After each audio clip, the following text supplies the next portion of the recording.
जब अधिपति बना दिए गए दक्ष, तो दक्ष का सब सम्मान करने लगे।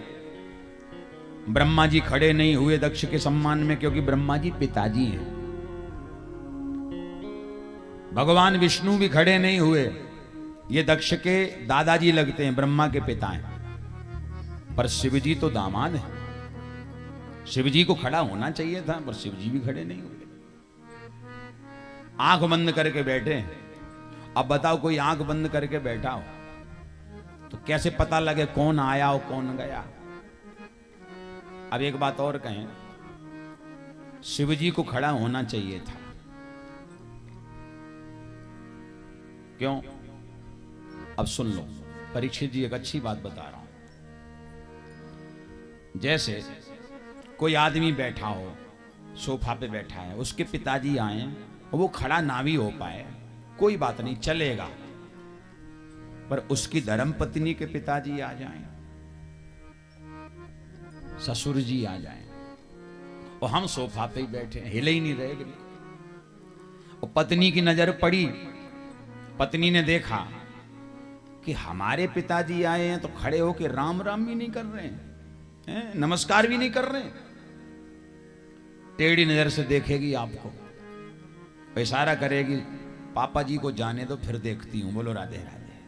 हाँ, अभी ठीक नहीं है, बाद में देखती। और ये समझ लेना कि अगर आदर नहीं किया तो खाना पीना बंद, लगाओ चक्कर रसोई के, चाय मिले भोजन मिले कछु ना मिले, वो बिल्कुल बंद। इसलिए फायदा इसी में है कि कभी कभी ससुराल पक्ष को भी रिस्पॉन्स दे दिया करो, मैं तो थोड़ा देना चाहिए भाई।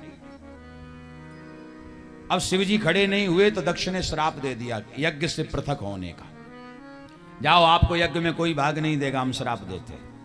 नंदी ने दक्ष को श्राप दे दिया कि तू मैं कर रहा है बकरे की तरह, तेरा तत्व ज्ञान नष्ट हो जाएगा, बकरे का मुख लग जाएगा।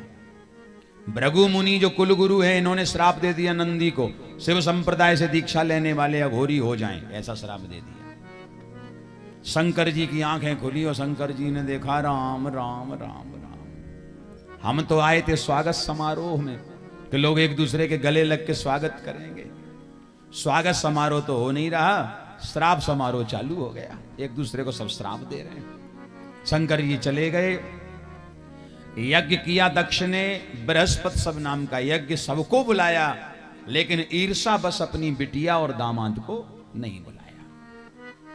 सती को जब पता लगा तो पिताजी यज्ञ कर रहे हैं तो जाने का मन बना लिया।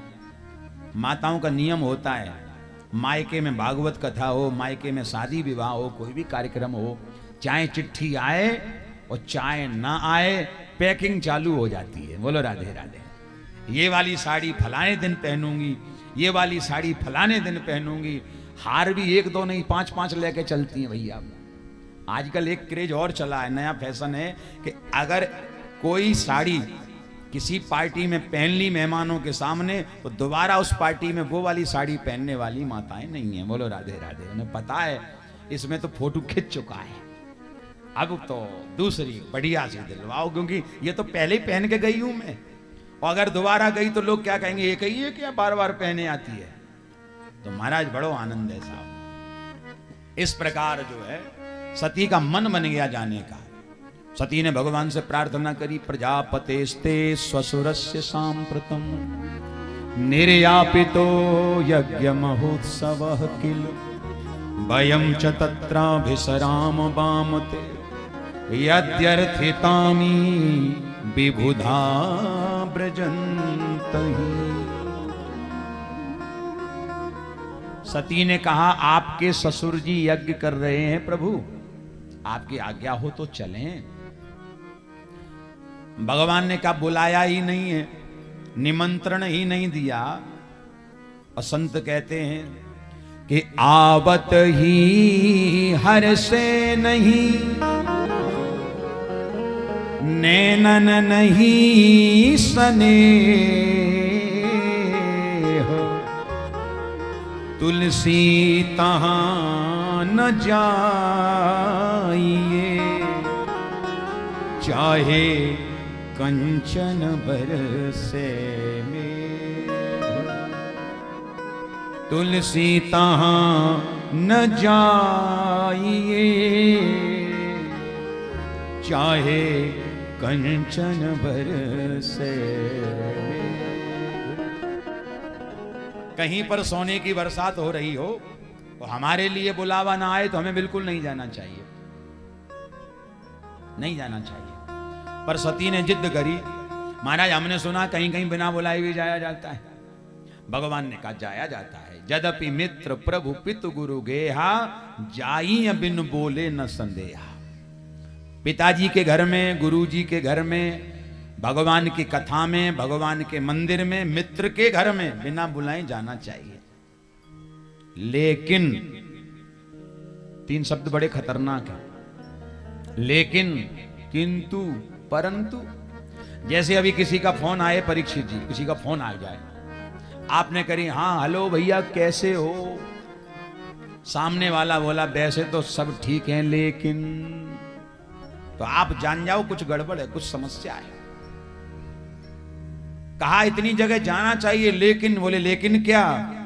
तदपि विरोध मान जय कोई, तदपि विरोध मान जय कोई, तहां गए कल्याण न होई, तहां गए कल्याण न होई, तहां गए कल्याण न होई, तहां गए कल्याण न होई, तदपि विरोध मान जय कोई, तदपि विरोध मान जय कोई।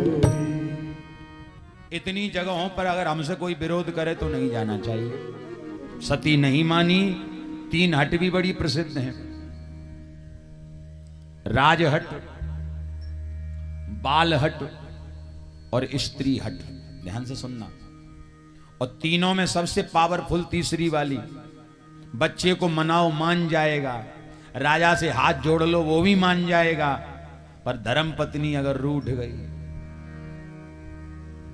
ये आज ये वाली डिजाइन का हार हमको बनवा के देना ही है।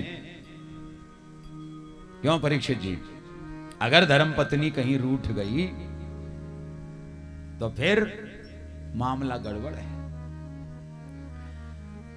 दुनिया में व्यक्ति कहीं झुके ना झुके, लोग कहते हैं सर कटा सकते हैं पर सर झुका नहीं सकते। अच्छा, ये जो बड़ी बड़ी डींगे मारने वाले लोग होते हैं, इनको कभी इनके घर में देखना। आदमी की असली औकात घर में पता लगती है कि क्या है। कितना भी बड़ा आदमी हो, कितना भी पद वाला हो, बाहर कितनी भी बड़ी बड़ी डींगे मारे, लेकिन जब धर्मपत्नी के यानी होम मिनिस्टर के सामने पेश होता है तो होम मिनिस्टर का ओहदा बहुत बड़ा है। माताएं कौन है? होम मिनिस्टर हैं। प्रदीप भैया बाहर कितना भी कोई, राजीव भैया आप सुनो, हाँ आनंद आ रहा है खूब चकाचक। कितना भी बड़ा आदमी कोई क्यों ना हो, लेकिन ध्यान से सुने, बाहर जब जाएगा बड़ी बड़ी डींगे मारेगा, और जो ही घरवाली ने टेढ़ी नजर से देखा तो जैसे बिल्ली के आगे चूहा शांत ऐसे हो जाता है। आवाज ना निकले मुंह से फिर। क्यों? क्योंकि वैसे तो सब ठीक है, हमारा बड़ा नाम है, बड़ी इज्जत, बड़ा सम्मान है, और धर्मपत्नी ने कहीं जरा ने कछु बात कह दी और कहीं मोहल्ला में फैल गई तो बड़ी गजब की बात हो जाएगी। हम तो कई बार कहते हैं कि भगवान को समझाना सरल है। कभी कभी लगता है भगवान को समझाना सरल है, लेकिन धर्मपत्नी को समझाना बड़ा मुश्किल है। बोलो राधे राधे। जिद करी, भगवान ने विदाई दे दी। सती महारानी जब आई हैं पिता के यहाँ तो किसी ने भी सती का सम्मान नहीं किया। यज्ञशाला में देखा सती ने सबको भाग मिल रहा है, लेकिन शिव जी को कोई भाग नहीं दे रहा।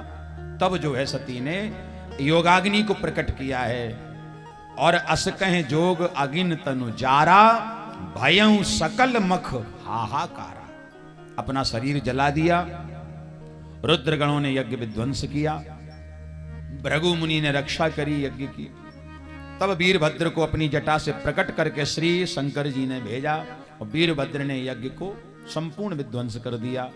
दक्ष का सर उखाड़ के जलते हुए अग्निकुंड में स्वाहा कर दिया। दक्ष की मृत्यु हो गई।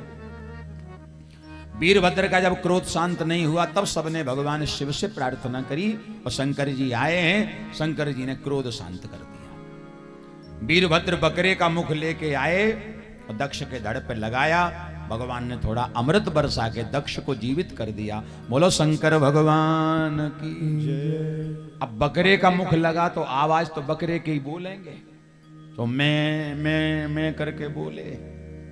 और जब मैं की आवाज बोली तो भगवान बड़ी जोर से हंस पड़े कि देखो आज हमारे ससुर जी कितने बढ़िया बोल रहे हैं महाराज। हंस पड़े और भक्तों ने मान लो भगवान का फोटो खींच लिया कि ये बकरे की आवाज से प्रसन्न हो जाते हैं। तो कई भक्तों को देखना शिव जी के मंदिर में जाते हैं, बकरे की आवाज में बोलते हैं। और जब बकरे की आवाज में बोलते हैं तो शंकर जी को अपने ससुर जी याद आ जाते हैं। बोलो राधे राधे। शंकर जी प्रसन्न हो जाते हैं। इस प्रकार जो है भगवान शिव ने कृपा करी। और संसार में अगर सबसे जल्दी प्रसन्न होने वाले कोई देव हैं तो वो महादेव।